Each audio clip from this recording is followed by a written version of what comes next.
to go. There. We're on. Thanks for popping in, Simon. That's all right. So, a quote we've seen recently, William Booth said that the chief danger that confronts the coming century, obviously this was written probably more than a century ago, maybe, or that sort of time, will be religion without the Holy Ghost, Christianity without Christ, forgiveness without repentance, salvation without regeneration, politics without God, heaven without hell. So the bit that interests me there is a secular sort of question, really, politics without God. Secularisation in the country, pretty much everybody who lives in this country at the moment knows a secular state. We understand a secular state. Yep. We live in a secular state to some extent. There's still influence in there. Yeah, I mean, and different countries have different, so France wants to make a real clear distinction between what's church and what's secular. So there are countries where there's degrees of secularisation, I guess. There are some countries that are much more secular than other countries. And there are some countries that want to claim some kind of secularisation, like America, like the US. Yeah. But then I heard, I think it was Tony Blair or somebody, it was one of our British Prime Ministers, I think, who said, in England, I have to downplay my religion in order to get elected. In America, I have to upplay my religion in order to get elected. So say it plays out differently, doesn't it, in different kind of places? Yeah. But it interests me about control at the end of the day, and who makes the rules, who makes decisions, and who says yes, who says no, that sort of thing. Just give us a background into secularisation in this country, how that sort of came about. Well, it's difficult, isn't it? And there are lots of different secularisation theories. And of course, nobody was talking about secularisation until the kind of 70s, 60s, 70s. It wasn't a thing. It was just a kind of theory that kind of developed. And there are lots of different theories. So there's no one theory, I don't think. And that's because it's such a complex thing. And secularisation happened at the same time. If we think of secularisation as a motif, a thing, it's happening at the same time as lots of other motifs and things. So what we might call post-modernity, capitalism, all of those things, media, the development of media, all of those things are all happening at the same time. So it's difficult sometimes to tease out, I think, what is just pure secularisation and what belongs to some of the other things. But it was such an important thing, religion thing, because the country's gone to war. We've created kings and queens who had a particular religion. That's right, yeah. So that was important that religion had the say, had some sort of control. Yeah, I think so. Even though it's difficult to track secularisation, but we can say something. I'll say something. We can say something about that in a minute. But what we definitely know is there was a time when Christendom when the church ran everything, the known world that was then. And that Christendom period covered mainly Europe, Northern Europe in particular, but also the Mediterranean. And probably bits of North Africa as well, and that stuff. And then there was the split from East and West churches, so you end up with the Eastern Orthodox, so then you've got Rome and Constantinople. So, and arguably, I'm not an expert on Eastern Orthodoxy, but arguably state and religion is one still. There's still a kind of Christendom in the Eastern Church more so than there is in the Western Church. Okay. So I think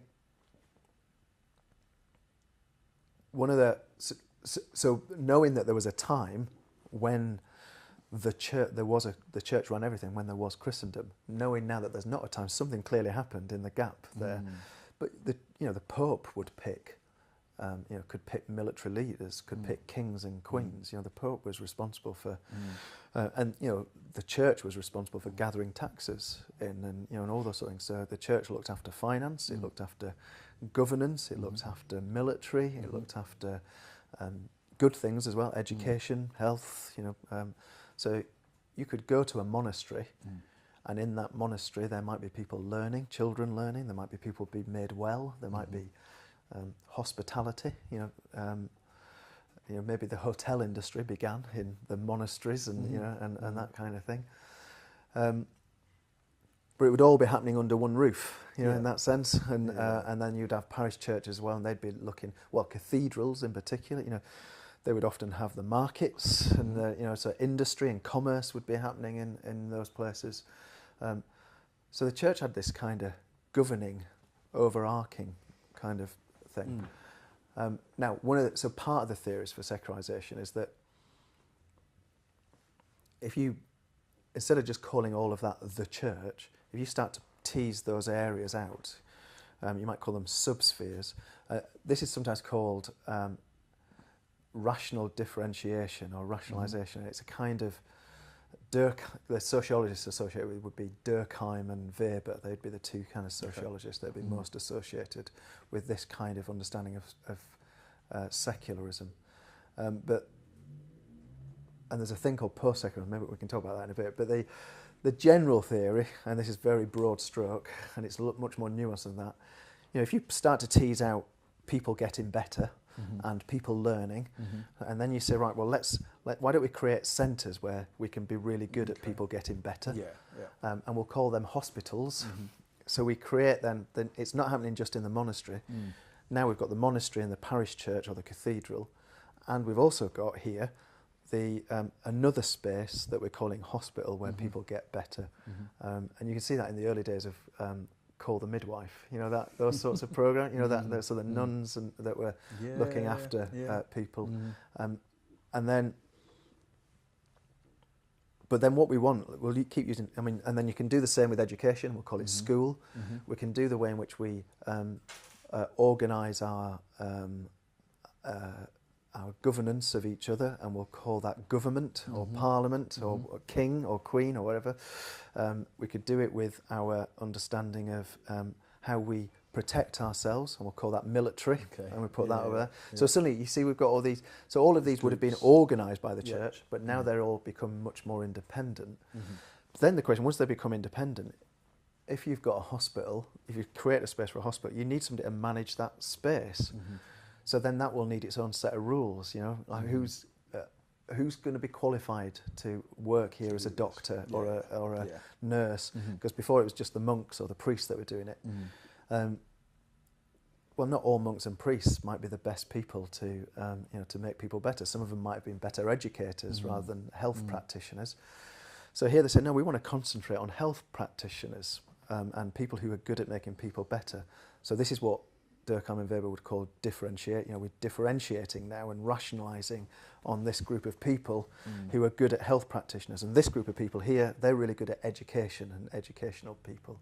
This group of people over here, they're really good at working out how to organise a state and to organise kind of communities. So we'll call them politics up there. And then once they get to be good, they find their internal rules. But they might then want to be able to speak to another hospital down the road, or another hospital in another place. So then you need to organise the way in which these hospitals can kind of work together to kind of do that. So in Britain, we'll call that the NHS, so a way in which all these hospitals and other things can work. We call it the education system. We can call the political system the Houses of Parliament or democracy, however you want to call that stuff. But then, so then you've teased it out into one space, you've joined them all together so they can start talking together and they can kind of work together.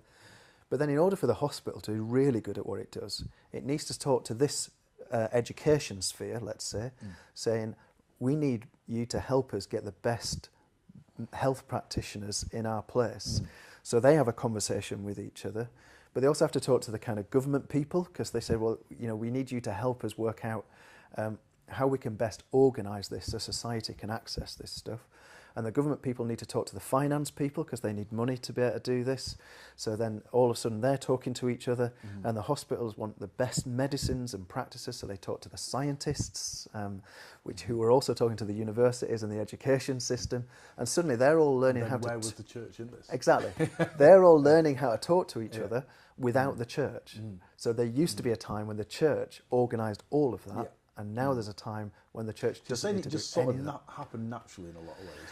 I think so. Is that the theory? I think so. I don't think there was no master. I mean, it was happening so slowly and over such a long period of time.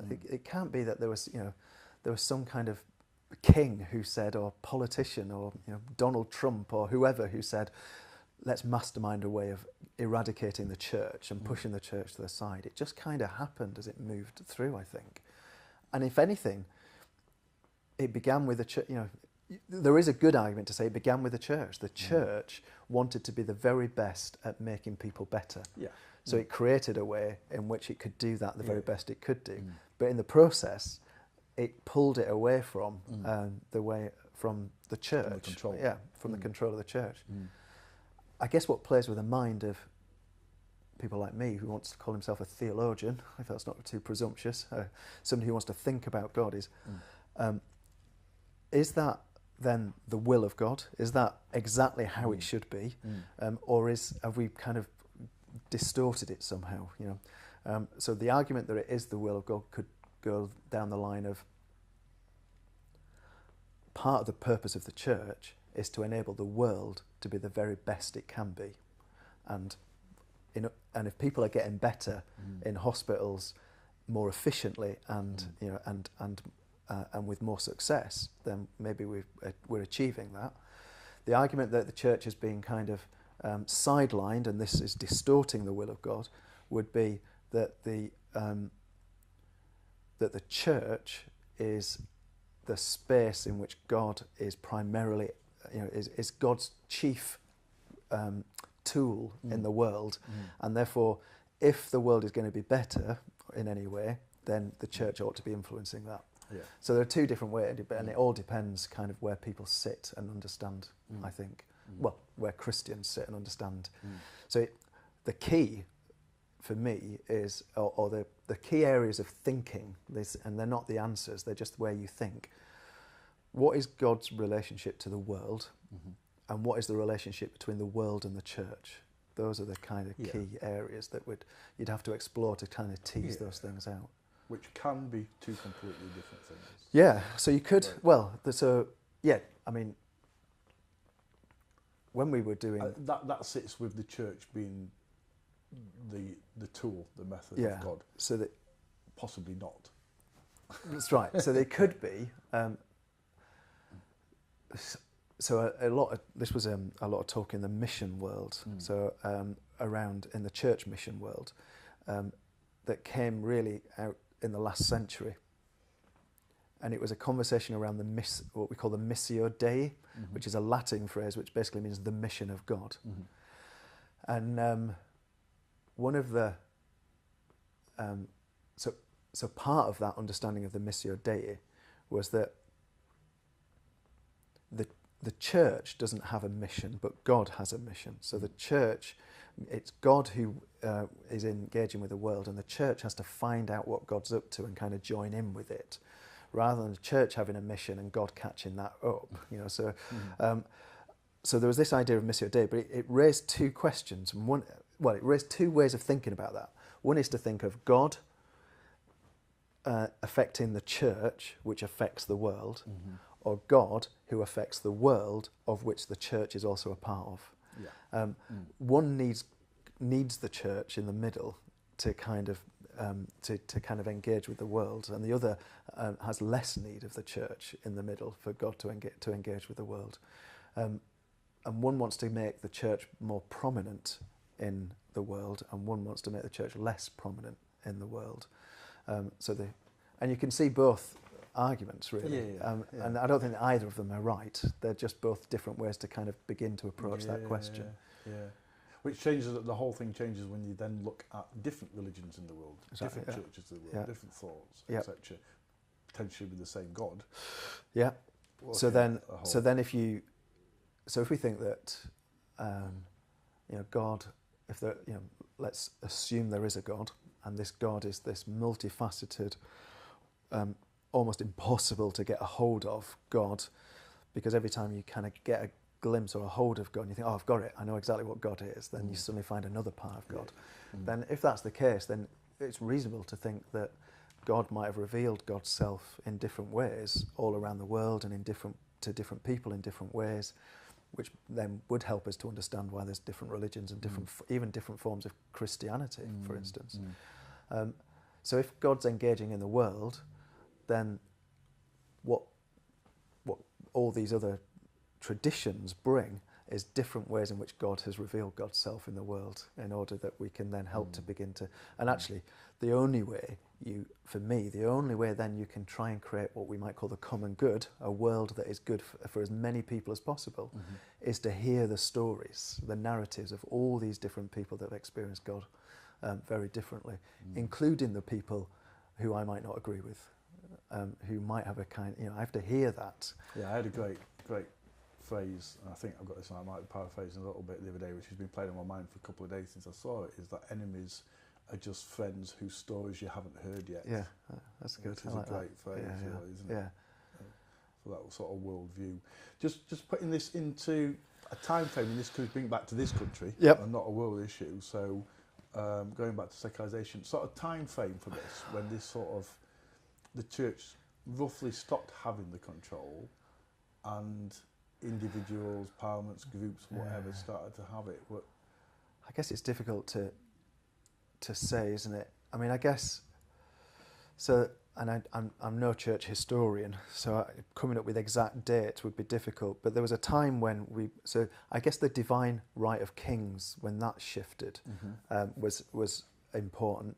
So so that'll be around about the time that Hobbes is writing Leviathan, a book called Leviathan, which was around where sovereignty lies, and who does it lie with the people or in one person, the monarch.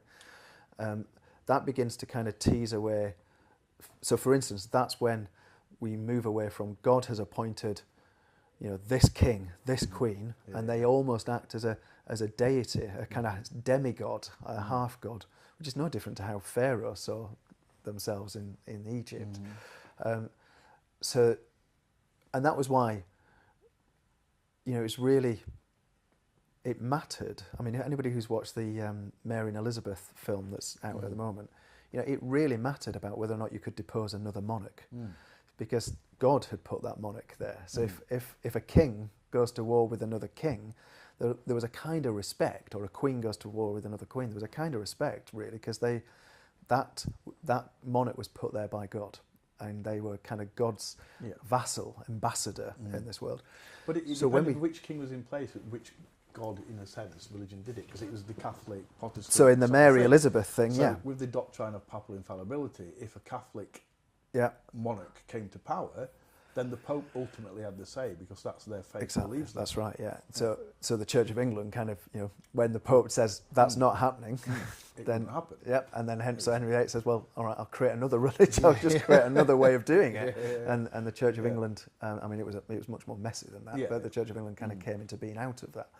So it depends on some of that, but you can, so in that sense you can see where round about that time and then that developing, there's a move then away from divine right of kings and sovereignty being found more in the people. The French Revolution was trying to do the same, and so there's a move then away from politics, for politics that's starting to, going back to Booth's quote, where the church or God seems to have less to do with how a nation is governed, and it becomes much more on humans and human progress about how the nation is governed. I guess in the sciences you can see that in the Enlightenment. So that period of the Enlightenment is when just think of the hassle that, I say hassle, that's really underplaying what happened to people like, what's his name? Telescope man. Galileo. So Galileo, who starts to say, hang on a minute, I've got a different view. And starts to say that maybe the universe doesn't rotate around us, and maybe we're rotating around the sun, and suddenly people are like, well, that, and so you see science pushing that. You see in what's his name? Can't remember anybody's names now. Origin of the Species. Darwin. He went when he went to Cambridge. He went to train to be a priest originally.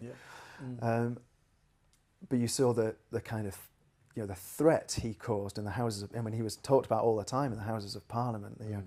Because he dared to suggest that we might have come from monkeys or apes or reptilians. But shouldn't that was just at the end of the day that was just down to power, wasn't it? Because the people in power had been telling people a certain thing, and if that was proved to be wrong, then who says they should be in power anymore? Surely that was just it is about control and power. Well, there's always a question about so we talk about truth is a big thing, isn't it, in this kind of postmodern world? You know, what is truth is a big thing, and the associated question with what is truth is who declares it true. You know, so we might have a legal system, for instance, that says, and by the end of a legal system, it says that person definitely committed that crime. And so we said, therefore it is true. Yeah. So therefore it is real. And the legal system has been the authority that said that. Now, in some ways, that could happen, you know, in miscarriages of justice. The legal system can say this is true, even if it doesn't relate to the historical events that this has actually occurred to. Because the legal system has said it, then it remains true. Yeah. And until something might come up. So there was can you remember the Bakewell Tart murders? There was the guy who, and he had, I actually met him because I'd done some work in that prison. He had learning difficulties, and he was convicted of committing a crime, murdering prostitutes, I think. I can't remember his story exactly. And it got quashed. A journalist got hold of the story and it got quashed. So suddenly the truth gets a new truth because it was proven that he didn't do it. But he had to serve years and years in prison before that truth was... a familiar story. That's right, yeah. Before, and it's one of the arguments for me why the death penalty ought never to be. I mean, there's lots of arguments why it shouldn't be, but that's one of them. Yeah. You can't turn that back. Yes, right. Yeah. And truth might only be true for so long, and then another truth might be emerging. But that's the same is true in sciences. You know, so it was true that the universe revolved around the world for a while, and then we found another truth, and then we keep finding other truths. And we know this already in the health industry. You know, it is true that red wine will give you, more chance of cancer. Until next week, when red wine will give you a better heart condition, and then so we keep finding those kind of truths that are out there. The question is, who then gives it authority and says it's true? So, if a piece, the health industry is a classic for that.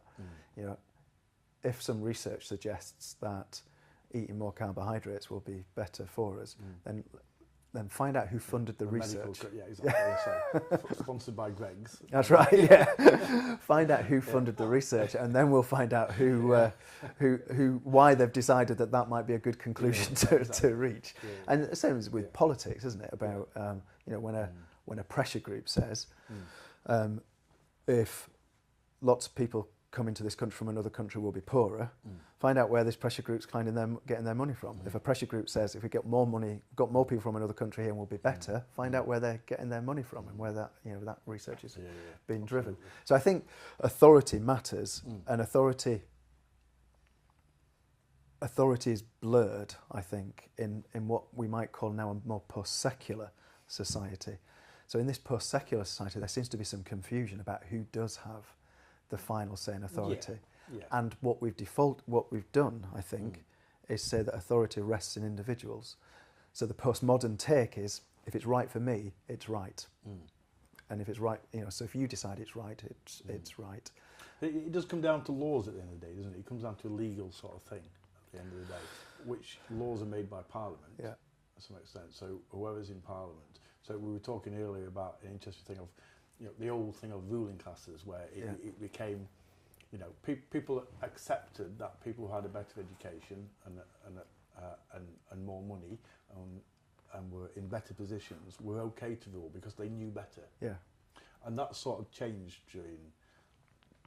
We could go into the history of people coming back from the First World War and just not accepting that, and politics changing the country and that sort of thing at that sort of time. But then these people who would have been ruling classes seemed to go into politics. Yeah. So you've got that famous picture of Cameron and all his cronies. That's right. Who were all made up of pretty much most of the cabinet. That's right. Who are now making the rules and making the laws which control what we can do and what we can't do, etc. It's interesting. That comes back to the secular state of if it was the church controlling that. Would that be better or not?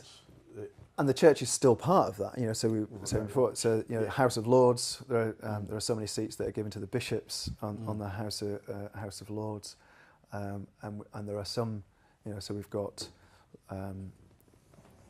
in Methodists, we've got Baroness Kathleen Richardson, we've got Lord Leslie Griffiths. These are all, we had Lord Soper before that. There are people who find their ways into House of Lords.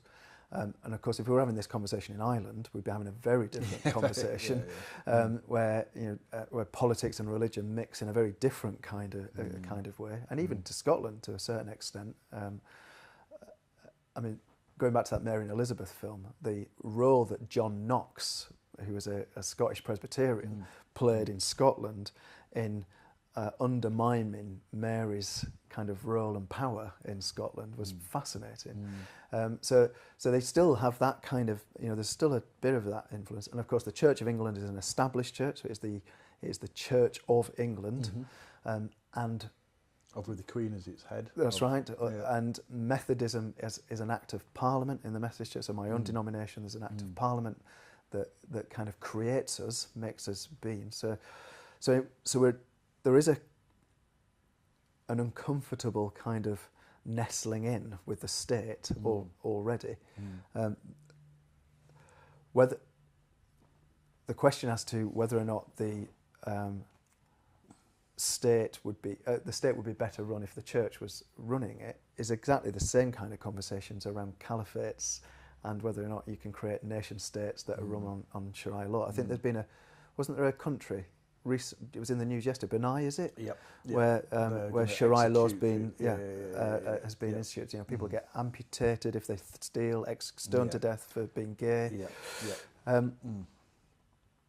That's an extreme example of a religious state controlling. That's right.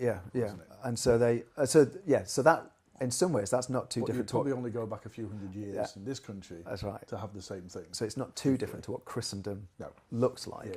And there is a question for churches, I think, about whether or not they're trying to look for a second Christendom. Are we trying to? Do we want to influence the world in such a way that we want to go back to where we have much more control over what happens? And we might do it in much more subtle ways now. So one of the questions that I raised when I used to teach at Queen's, so I raised to my students, and so we're not allowed to challenge. Generally, we're not allowed to challenge food banks, and they do an absolutely brilliant, great work. But we do have to, I think, and most of them are done by churches. A lot of them are done by churches. But I do want to know. I do want to question. It's a trussel trust, isn't it? Well, it's a trussel trust, but they're done locally. In the local manifestations are often in church halls and other places. But it's the trussel trust that runs the food banks. But when a church says, "Oh, we want a food bank in our church," what do they think they're doing? Do they think that they're trying to kind of control the consumption and production and the mechanism of food delivery, or do they think that they're helping out simply for the sake of helping out? But it gets more subtle when churches start forming credit unions and when they start doing, are we taking on the financial system? Are we saying we want to control the financial system, or are they saying or are they saying no? This is a way in which we can affect the financial system for the better. Even when a church rents out its property to other user groups and to we're in a church here, a space here, and when we want to use it, then are they doing that is that about trying to control or hold some of that stuff, or or is the church doing it in a way that's saying, but this enables the world to be better? So if we could find a better, and the question would be, if they could find a better space for this particular group, would they send them on their way and say, this is going to be much better for you? Or would they say, no, we need the income, we want to be in, we want this? It is interesting, just on that sort of food bank sort of idea. I remember going to the supermarket and seeing a big collection area from the supermarket. It's saying, go when you're doing your shopping, go around and do your shopping and then donate something you've bought to this, which is going to this food bank at this church or being spread between these food banks at this church. And I thought there was something that didn't sit quite right about that with me. And I imagined this boardroom meeting at some high-level supermarket chain. I'm not going to mention any names. But, you imagine these people sat around this table who aren't really in touch with the common people and things. And somebody stands up and says, there are people out there who can't afford to buy our food. Really? People can't afford our food? What should we do about it? I know, let's develop this trust that allows people to buy our food for other people. That's right. So they put it into our pockets, earning us more money, and then they're giving it to these people who need the money, who can't afford to buy food in our supermarkets.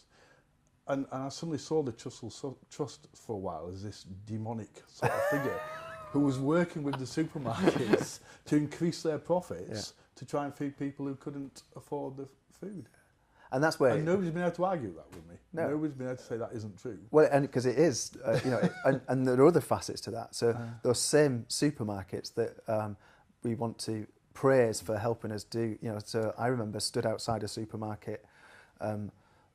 We had a whole day where we were doing food bank collections. So we stood there with our flyers and our leaflets. We had a little shopping list to give people as they went in. I said, look, if you can buy anything on that list, please do and bring it in. And we made loads there, and it was great. And we championed it, and it got in the newspaper and all the rest of it. The same supermarket doesn't pay the minimum wage. Or the living wage. It pays the minimum wage because it has to, but it doesn't pay the living wage. And you're thinking, well, if you paid the living wage, we might reduce how many people the number of people who might need to go to food banks. That's right, yeah. Food. So I think it becomes, and that's when, so for me, and you've kind of hinted at it there, and we had this conversation before, it takes us away from the kind of political stuff, but the scarier group of people that make these kinds of decisions are the ones that are in high office in companies and institutions, and they seem to be unaccountable to a whole set because there are no laws. Because they're hiding in different countries and different laws and things. And we see it best when it comes to, it becomes most obvious when we're talking about tax, for instance. So we always have conversations about, has Amazon paid enough tax? Has Google paid enough? All these companies paid enough tax. Where we don't see it is when, well, you mentioned it earlier on around human rights issue. Where are my clothes made? How many people might have died or have been in poor conditions in order to make the clothes that I buy, but also around environmental issues, environmental ethics and those kinds of things. Where, and so it becomes in their interest for us not to look too closely at any of those stuff. But even if we did, it's really difficult. Then, we could lobby our parliament, and it might be that our politicians say, no, we absolutely agree with this too. It'd be rare to say that nowadays in our British politics, but we absolutely agree with that too. We're all of a common mind. We'll put some laws in place, and it still wouldn't affect the multinational companies because they're hiding in that country. Because they're somewhere else, rules. And so they'll say we don't have to. It's in their interest for the world to stay divided to some extent. There's a really, really good book that I could recommend to everybody it's by a woman called Cynthia Moore-Labida, and it's called Resisting Structural Evil. Fascinating book. And she looks at a lot of this stuff about how does this... Her premise is this, which I think is fascinating. Her premise is that it's American. So she says she writes in America and she says, most of the people I know in America are good people. They care for each other, they look after each other. Yeah, all right, they have arguments and squabble, and they might have done a few bad things here and there, but generally they're good people. And if I asked any of those people, do you want to go out and kill somebody today? Everybody would say no. And yet they're all engaged in practices that mean that people die every day. So we're here now. We've got electricity on. We've got we're using all that stuff. I drove to get here. All of that contributes to a kind of global mess. And I don't. If you ask me, so one of the questions I used to ask my students when I was at Queen, when I was teaching, was it was my opening question. So, it'd be, morning everybody, how are you all? Good. Quick question to start: how many people have you murdered this morning? And get them kind of exploring, just by getting up and coming to your first lecture. What have you done? What impact have you had on the world around you? And I think what Cynthia Moore-Labida wants to talk about in her book, she looks at lots of things, but one of the things that she looks at is how it's in the interests of very powerful and rich companies and individuals to keep us quite numb to a lot of this stuff, and they can do it in all sorts of different ways. So things like I don't know, if an oil company has a wing that does some environmental issues and, you know, and helps to create like bird sanctuaries or something, we say, that's great, we can invest in that, that's really good stuff. But it doesn't take away from the fact that the oil companies, you know, I've been in Nigeria last week, and the Niger Delta, which is a big, you know, a really kind of big part of, well, it's just about the oil companies there have decimated the agricultural base of that country, and no matter what those oil companies do to protect the environment, or to say they're protecting the environment, it hasn't changed that. But as long as we're all looking at what they're doing with birds in, you know, on an island, we're not looking at what they're doing there, and that, it becomes it's in their interest to make sure that that keeps happening, and it's in their interest to make sure. And you see this more in America, particularly like with the big pharmaceutical companies, big pharma, to make sure that rules aren't made anywhere that's going to kind of draw attention to work that might be happening and what's going to happen. So, and that happens particularly with kind of free healthcare for Americans or wherever, you know, that would happen there. But we're seeing it happen in Britain here. You know, suddenly we're getting told that we're stockpiling stocks of medicines and all sorts of things. But and you wonder who's peddling that story. Where's that story? Yeah, and why is it? Who benefits from that story being out there? I think just touching finally on that on another area of that, of keeping people not being in a position to change things or not thinking about it, is that people who every day are struggling to get by, people who are wondering where their next meal's coming from or looking for a job or whatever, aren't thinking about world issues. That's right. Yeah. You know, so austerity to some extent allows these people to get away with what they're doing because people are too busy trying to get by. That's right. Day. And I think, and the other... We have the luxury of being able to sit back in the position we're in and be able to look at what the world is doing through that way. And I think it's a fine line as well, because if people are too poor, then they revolt.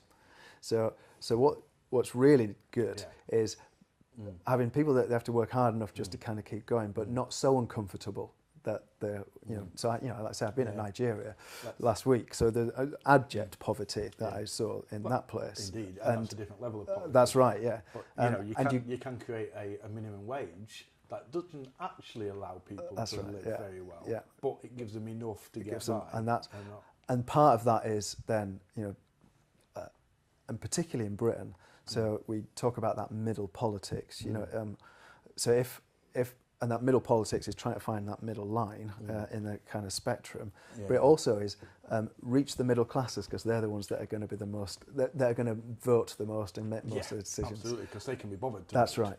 So there's that kind of stuff. But going back on that about you know, keeping people slightly blind, because the church isn't immune to this. So that's exactly what the church tried to do in the past. You know, don't let people read the Bible. Keep it in Latin. Don't let it be in their own vernacular, in their own language, because we don't want them knowing as much as we know. And so we can decide. To interpret it. That's right. Yeah. And you know, and the great thing about the Reformation in Europe was to begin to place the Bible into people's hands, into everyday folks' hands, but. So the church was just, I mean, it is a way of controlling people, is by controlling the information that goes to them. Information's key. And it's no wonder then that dictators will often, you know, those more totalitarian states will often have state-run TV rather than free TV, because you can control the amount of information that kind of moves in and out. And the church was just as guilty of that. Equally now, the church is in the world, so we're equally kept. You know, so when we think that we've got a big funding bid that's coming to a church's way, so that we can do a bit of work there, and we think, oh well, that's good. We've kind of, you know, we've got some funding. We can now do a little bit of work, but it can easily be used to blind us, so that we don't actually see what's going on, and that becomes the difficult task. How to be. You know, I want to be friends to our politicians. You know, I think Stoke's got some great politicians. I want to be friends to our politicians, but I also want to hold them to account.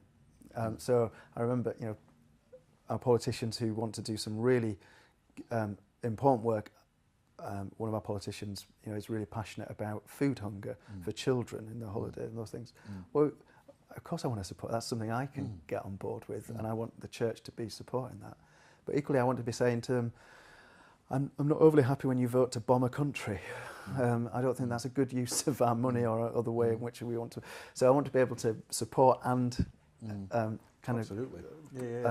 Doing this good doesn't allow you to do that. That's right. Yes. And that's a whole big thing at the moment with arts funding, isn't it? With the American company, the pharmaceuticals again going into drugs and things. That's going on at the moment. Yeah. Is the a huge amounts of money they give to arts funding and museums and that sort of thing does not give them the right to go killing people on the streets with bad drugs. That's right. Yeah. You know. But that brings the whole argument is, well, what do you accept? What is clean money? Is there any such thing as clean money anywhere, really, if you look at it? And again, that's a whole debate, isn't it? Well, and again, that's something that Cynthia Molibida wants to look at in her book. So one of the things that she also says is that often what big companies and big international conglomerates want to do is also convince us ordinary folk that this is too big, because as soon as we start to answer one question, we lose out another one. So as soon as we say, so when I said, so is feeding people who are hungry wrong? Of course it's not. No. So we need Trussell Trust, we need the food banks to be doing that work, but we don't want that to blind us from the other parts of the work that we need to be doing. So not only do we want to be collecting, paying the supermarkets to give food to the poor, or to those that can't eat just that week, for instance, which is what most food banks are like, then at the same question, we want to be asking our politicians and others and our big capitalist industries, why is it that in Britain there are still people who can't eat? I mean, that just seems ridiculous. Why is it that there are still children going hungry tonight? I mean, that just seems an absurd thing to do. So as well as doing the kind of, we are meeting an immediate need, also doing the, we need to challenge why that need's there in the first place. And I think, I mentioned him all day, so I ought to. I think that is a good model of Jesus. So he both met the need, so feeding the 5,000, he met a need often, but then also challenged the injustices that led to those needs. And it's one of the reasons I'm a Christian, because I see that in Jesus was both that very pragmatic helping and the challenging of the institutions that lead to this in the first place. So I think that, so for me, going back to the original quote, we're going to go round in a complete circle. The church is best engaged in politics, and God is already in politics, and the church is best engaged in politics when it reminds politicians of a broader common good. We might call it kingdom values in the church.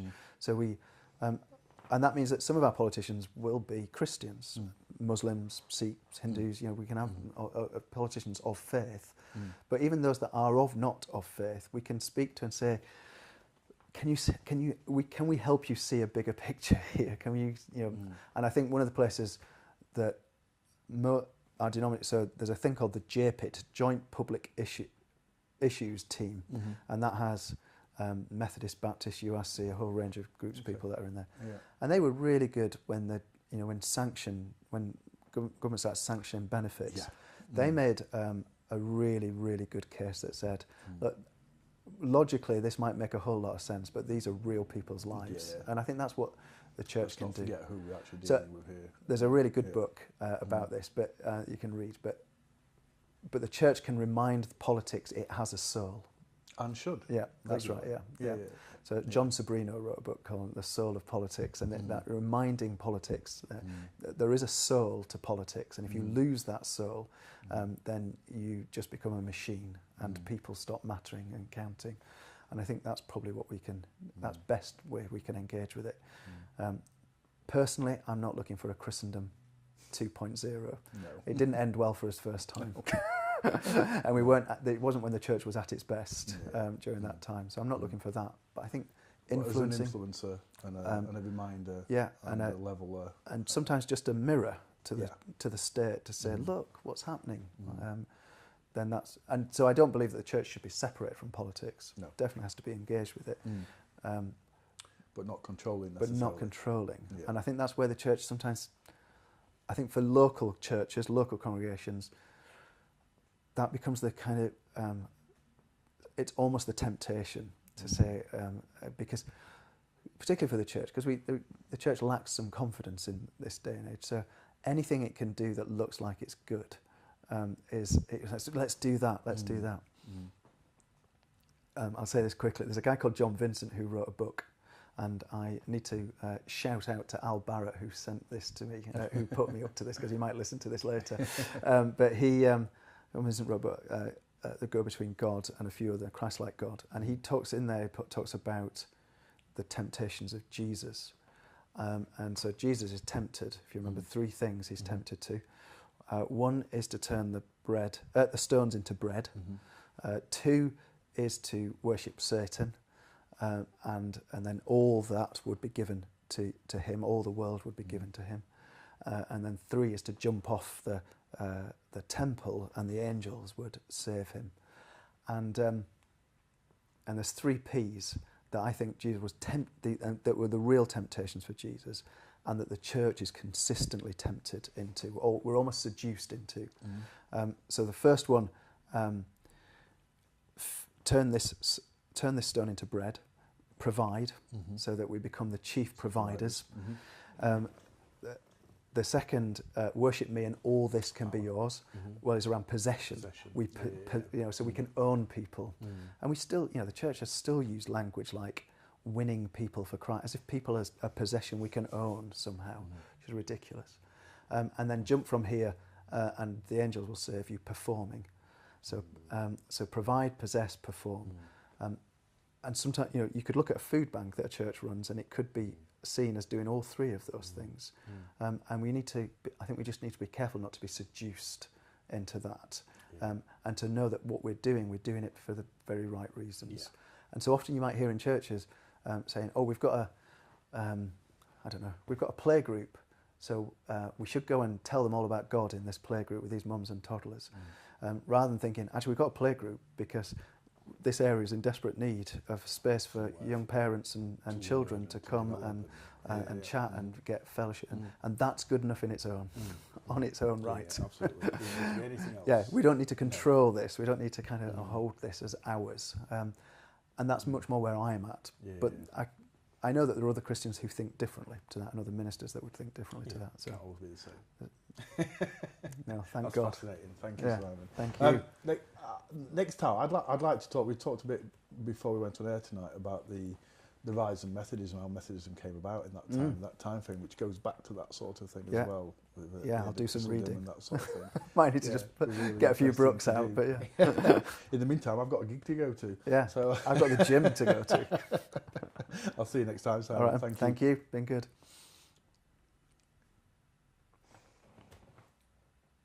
You all right?